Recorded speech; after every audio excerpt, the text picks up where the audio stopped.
Night Online'a yeni başlayanlar serimizin 10. bölümüne hepiniz hoş geldiniz dostlar. Bu bölümde oyun içi ücretli mağaza olan Power Up Store yani kısaca PUS'tan bahsedeceğiz. Umarım memnun kalırsınız.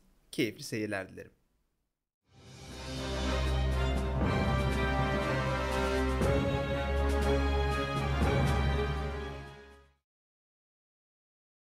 Oyun içi bize avantaj sağlayan birçok ürünü temin ettiğimiz mağazaya PUS diyoruz. PUS'un içerisinde bulunan ürünleri satın almak için cache yüklememiz gerekiyor. Buna Night Online Cache, kısaca KC, ESN kod veya endpoint gibi birçok isim veriliyor. Herhangi birisini kullanabilirsiniz. PUS içerisinde premium, otokutu, ekstra özellikleri olan kıyafetler satın alabiliyoruz. Gelin şimdi detaylarına bakalım.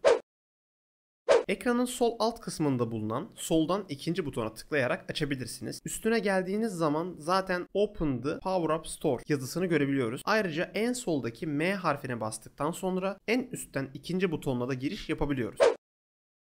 TL ile satın alıp ardından oyun içerisinde keşe çeviriyoruz. Dolar kuru üzerinden ücreti hesaplanıyor. Bu aralar kur dalgalı olduğundan fiyatlar da sık sık değişiyor. Güncel fiyatı ekranda gördüğünüz şekildedir. Videoyu izlediğiniz tarihe göre fiyat değişiklik gösterebilir. Dilerseniz kredi kartı ile oyun içerisindeki mağazadan yükleyebilir ya da çeşitli oyun sitelerinden bakiyeniz karşılığında ESN kod alabilirsiniz. Kredi kartı ile alışveriş yapmak için oyunun içerisinden PUS'u açtıktan sonra sağ üst kısmındaki Recharge yazan yere tıklayıp üyelik girişi yapıyoruz. Sonrasında açılan ekranda satış yöntemini tercih edebiliriz. ESN kod olarak aldıysanız bu bölümden kodu girip onaylıyoruz. Bu şekilde cache yüklemesi yapabiliriz. Ayrıca NTT Games sitesine giriş yaparak da aynı adımları uygulayabiliriz. Free Endpoint yazan yer boş. Şu anda ücretsiz olarak endpoint kazanmak aktif değildir.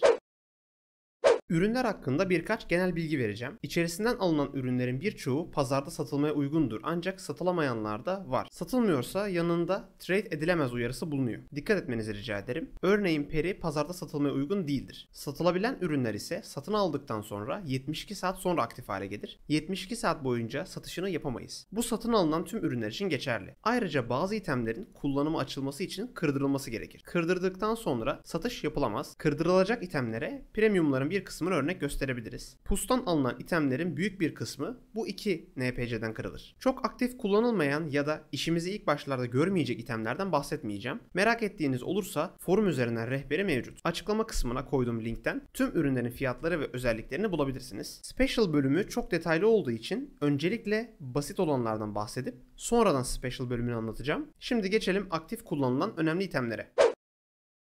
Power Up kısmında bulunan ürünlerden en önemli ve aktifleri scrolllar. Kısaca SC diyoruz. HP, Defense, Atak ya da SV SC'leri aktif olarak kullanıyoruz. Bunların süreleri 30 dakikadır. Boyutları var. Mesela S veya L yazıyor. S olanlar 10 veya 15 tane. L yazanlar genelinde 30 tanedir. Fiyatları yan kısmında yazıyor. Üstüne tıklayarak detaylarını açabilirsiniz. Bunları aktif kullanmamızın esprisi silinemiyor olmasından kaynaklıdır. Diyelim ki üzerimizde defans arttıran bir buff var. Defans kırma skill'i yediğimizde buff silinir. Ancak SC basılıyken DB yersek SC'nin üzeri kararır ve silinmiş gibi gösterir. CC aldığımız zaman üzerimizde DB silinir ve SC tekrar aktif hale gelir. Böylelikle sürekli CC alıp tekrar buff atmak zorunda kalmadan savaşmaya devam edebiliriz. Skill bar'a koyup basarak kullanıyoruz. SC'ler bu kadar.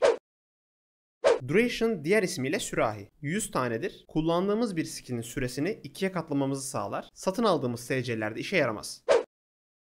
Magic Bag karakteriniz üzerinde 12 bölümlük ekstra bir çanta taşımanızı sağlar. 30 günlüktür. Bunu satın aldıktan sonra bu NPC'ye gelerek kırdırıyoruz. Kırdırmak için Use Voucher Exchange ve Magic Bag işaretlerini seçebiliriz. Sonrasında kırılmış halde üstümüze tekrar çanta geliyor. Gelen çantayı şuradaki iki boşluktan birine takıyoruz. Bu çantanın esprisi ise depolanamayan eşyaların buraya konulabilmesinden geliyor. Mesela Monster Stone eşyasını bankaya falan atamıyoruz. Ancak çantamıza atabiliriz. Karakter Seal Scroll, diğer ismiyle Ring. Karakterimizi satmak istediğimizde bu kitabı alıp karaktere basıyoruz. Bu şekilde bir iteme dönüşüyor ve satışa sunulabiliyor. Detaylı bir konu. Gerekirse daha sonra videosunu çekebiliriz. Patos Glove görsel olarak çok hoş eldivenlerdir. Tekli ya da çiftli olarak satılabiliyor. Genelde çift takıyoruz. Atak veya defans olarak kırdırarak karakterimizi güçlendirebiliriz. %2 atak imkanı sağlar. Ayrıca atak olarak kırdırdığımızda seçtiğimiz bir job'a az önce bahsettiğim %2'den ayrıca %3 daha fazla vurmamızı sağlar. Aynı özellik defansta da mevcut ve 30 günlüktür. Minervalar özel kıyafetlerdir. Bunların kafalığı ve göğüslüğü olmak üzere iki parçadan oluşur. Tek tek veya çift olarak satın alabiliriz. 60 günlüktür. Kafalık 100 HP, 20 dev, %2 XP ya da %3 para artışı sağlar. Göğüslük ise 200 HP, 30 defans, %4 XP ya da %6 para artışı sağlar. Bu özelliklerden sadece bir tanesi seçilir. Kafalık ve göğüslük ayrı ayrı seçilebilir. Genel olarak 100 ve 200 HP olarak ekstra 300 HP alıyoruz, bilginiz olsun. Karakterinizin ihtiyacı hangisi ise ona göre seçebilirsiniz. Sadece tavsiyemdir, para olanı seçmeyin. Kendi parasını çıkartması için klasik bir slotta 60 gün boyunca en az 15-20 saat para kasmamız gerekiyor. O yüzden pek değmez diyebilirim. İsterseniz hesabını yorumlarda yapabiliriz. Bu özellikleri alabilmek için itemleri kırdırmamız gerekir. Pustaki hemen her itemi kırdırdığımız NPC'lerden bu işlemleri yapabilirsiniz. Kırması çok basittir. Hangi görünüşü istediğinize yine siz karar veriyorsunuz. Bu NPC'ye gelerek try on deyip deneyebilirsiniz. Böylelikle hangi seti sevdiyseniz ona göre satın alabilirsiniz. Özellikleri aynı, sadece görünüşleri farklıdır.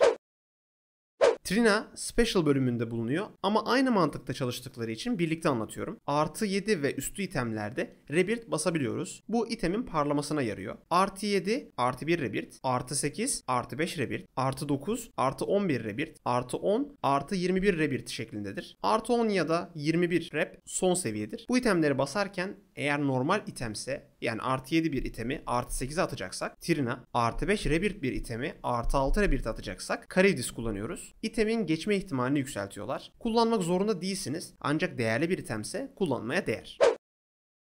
Otokutu petimizin üzerine takılıyor ve otomatik olarak kutu topluyor. Peri ise doğrudan üzerimize takılabiliyor. Her ikisi de 30 günlüktür. Arasındaki fark savaş alanlarında, yani daha önce bahsettiğim Adrim, Base, CZ gibi haritalarda pet çıkartamıyoruz. Aynı şekilde Draki'de de kullanamıyoruz. Bu yüzden otokutu yapmak için Peri'ye ihtiyacımız var. Peri 5 metre mesafedeki itemleri toplarken otokutu çok uzaktaki kutuları da alabiliyor. Aralarındaki fark bunlardan ibaret. Ben genel olarak Priest olduğum için Peri'yi tercih ediyorum. Çünkü zaten mobun yanına giderek kesmem gerek ve her haritada kullanabiliyorum.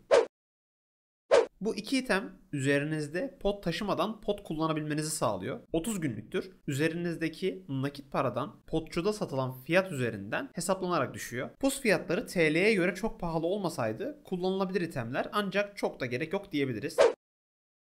48 slotluk bir depo imkanı sunar. Banka ile aynı mantıkta çalışıyor. Üzerinizde bir sayfa banka taşıyor gibi düşünebilirsiniz. Ancak 2 sayfa kapasitesindedir. 30 günlüktür. Bu çok işimize yarayan bir item çünkü üzerimize alabileceğimiz itemlerin bir kapasitesi var. Mesela görüldüğü üzere benim üstümde 1885 ağırlık kapasitesi bulunuyor. Bir adet mana potu ise 1,5 ağırlık yapıyor. Ortalama 1000 tane mana potu üstüme aldığımda kapasitem neredeyse dolacak. Ayrıca üstüme giydiğim itemlerde ağırlık harcıyor. Ancak VIPK varsa üzerimize 9999 taneye kadar pot depolayabiliyoruz.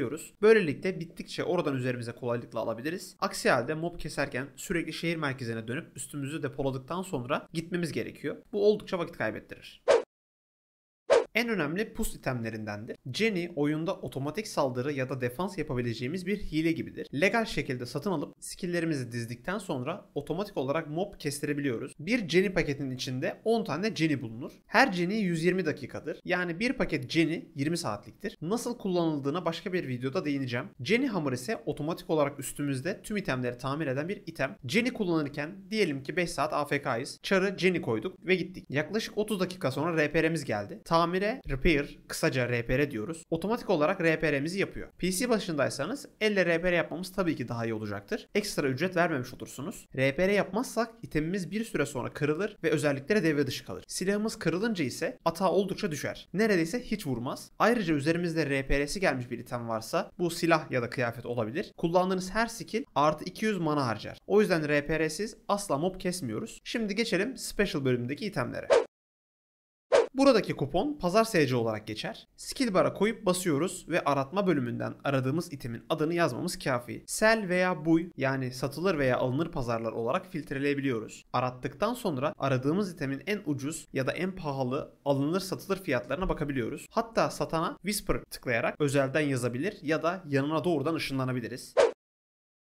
Kanat, Minevra ya da Patos ile aynı mantıkla çalışır. Kırdırıyoruz ve takıyoruz. 30 günlüktür. 300 HP, 50 def, %9 XP artışı ya da artı 3 NP artışı olarak seçilebilir. National Point, kısaca NP, Contribution olarak da anılır. Savaşta veya savaş alanlarında rakip öldürdüğünüzde puan kazanırsınız. Buna NP diyoruz. Artı 3 NP seçerek kasılan NP'yi arttırabilirsiniz. Ancak yeni başlayan birisine önerim HP olacaktır.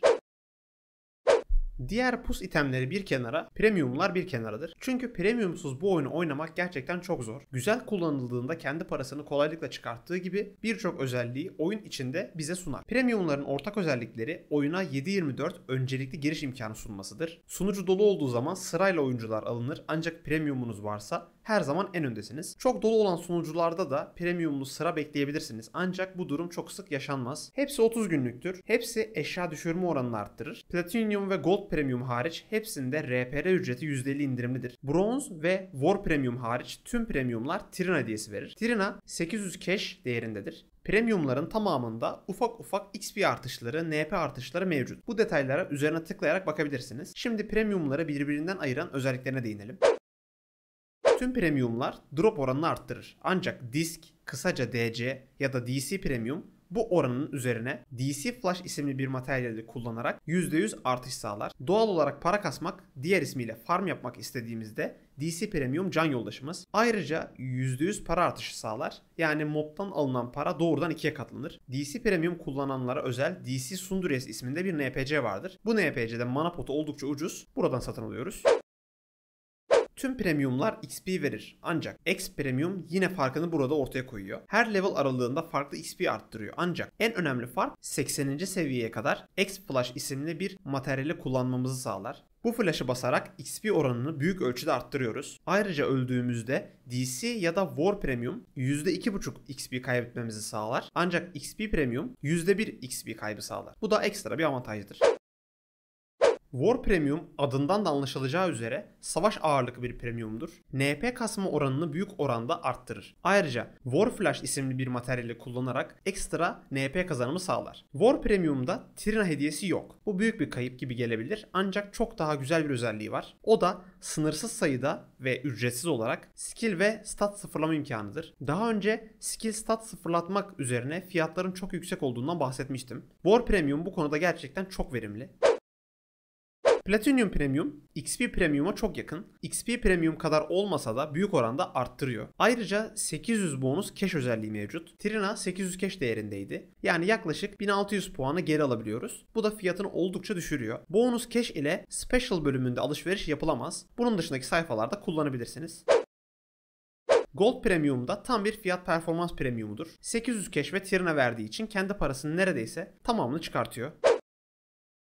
Bronze Premium ise benim hiçbir şekilde tavsiye etmediğim bir premium. Gold Premium çok daha ucuza geliyor hem de özellikleri daha fazla. 2000 cash çekebilecek paranız yoksa o zaman bronz kullanılabilir. Son olarak Switch Premium, X, DC ve War Premium'u içinde bulundurur. Hediyesi yoktur ve alınan premiumlarda hediye vermez. Sağ üst köşeden premium üstüne tıklayıp dilediğiniz premiumu tercih edebiliyorsunuz. Fiyatı çok yüksek ama kullanışlı bir premium. Evet dostlar, pus üzerindeki tüm önemli itemleri detaylıca anlattım. Anlatılacak daha birçok item ve özellik var ancak bunların çoğunu ya çok az kullanıyoruz ya da hiç kullanmıyoruz. Şu anda bilmenize gerek yok. Belki ilerleyen zamanlarda pus itemlerinin ikinci videosunu çekip bahsetmediklerimizi de anlatırız. Night Online'a yeni başlayanlar serimizin 10. bölümünün sonuna geldik. Umarım keyif almışsınızdır. Serinin diğer videolarında görüşmek üzere. Kendinize iyi bakın dostlar.